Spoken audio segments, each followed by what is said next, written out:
What's up everyone, Brandon with Strict Vision Athletics. Thanks for joining the video. So today, I got a really cool thing going on. So behind me is the Assault Air Runner Pro.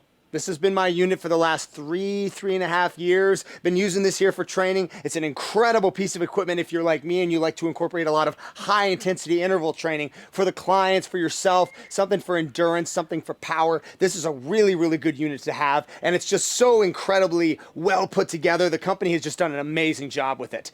Now I am excited to announce that we are taking this out. It is leaving Strict Vision Athletics and we are getting a replacement. Yes, very excited about this. So Assault Fitness has been kind enough to send us the Assault Air Runner Elite. Their newest and greatest unit, their most incredible treadmill. Cannot wait to review it with you guys, talk about it, and compare it to this unit.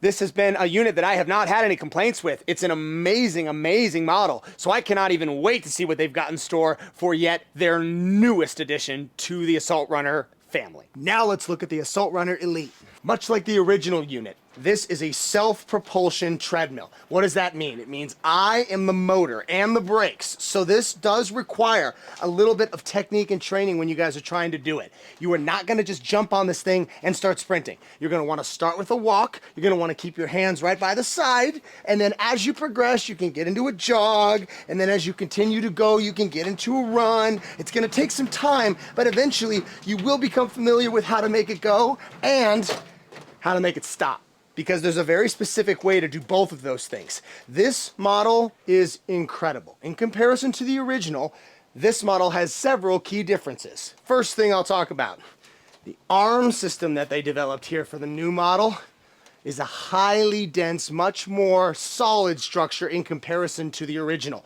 Now, they used, I believe, some type of a really dense metal to make this framework. You still do have plastic sleeves, but the internal side of this is all metal. That's different than the original. It was this like plastic composite material that kind of shook a little bit when you would do it. It was almost like a bar that just kind of came back, and it was just mounted right here.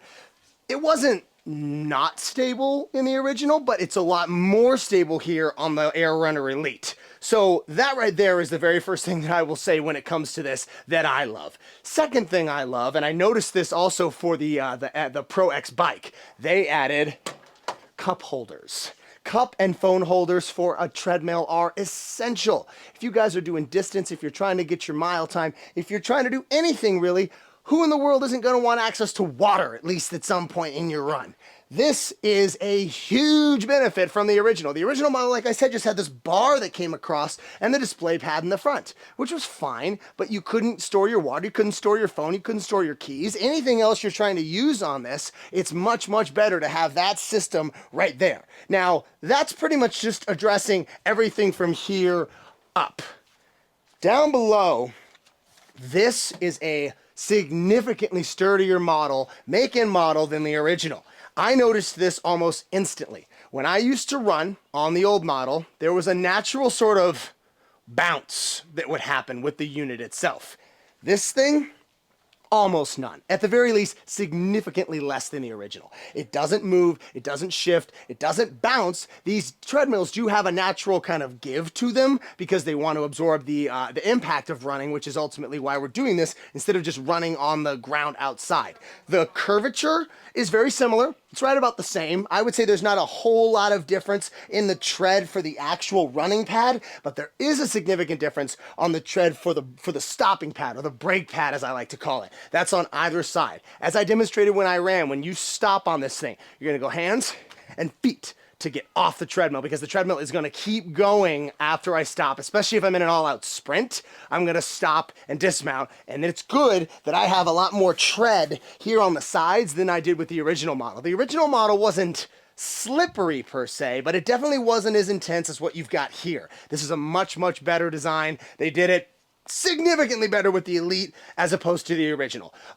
Things in common with the original: this does not require an outlet, does not require any sort of plug into the wall whatsoever. It's got a battery powered display up here at the front. Just takes, batteries right in the little compartment. Super easy to change out. You really won't have to do that all that often. I mean, if this is anything like the original treadmill that I had from Assault Fitness, I would say that I change those batteries once every 3 to 6 months, honestly. It's not that often. So it's very convenient for that. Also similar to the original model, it does have wheels up here in the front, and it does have a bar back here in the back. So I can lift this up, I can move it around. It is mobile, it is heavy, and in this model is certainly heavier than the original model.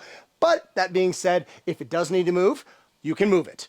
I would certainly designate an area for this, and we'll get into this in the product review. It's a large piece, it's gonna need its own little home, but other than that, I love it. And in comparison to the original model, I think it's a very, very well upgraded design that they came out with for the Elite. Lastly, when we compare pricing, which is ultimately what a lot of us are gonna look at when it comes to the original Pro model versus the Elite.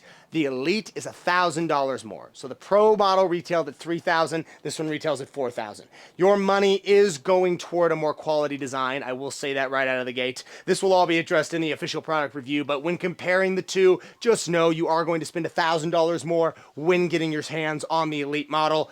In my opinion, the money has been well used. Assault Fitness did an excellent job refining and redesigning this for their Elite model, but that is something that you will have to account for when you make your purchase. As many of you know, Black Friday, Cyber Monday sales are coming right up. Assault Fitness is going to grant you guys $200 off this model right here. So this is the Assault Runner Elite, retails at $4,000. You can pick it up for $3,800. It's a great little time to buy. If you're looking for anything really in the industry, it's Black Friday that you want to look for if you're looking to get good savings. This is an awesome savings. It's good to be able to get some sort of a discount on anything, but especially something as elite as this, no pun intended. It's nice that they're going out of their way to make sure you guys do get a discount. So $200 off drops the price from $4,000 down to $3,800. The Assault Runner Elite, we love it. Thank you so much to Assault Fitness. This is awesome.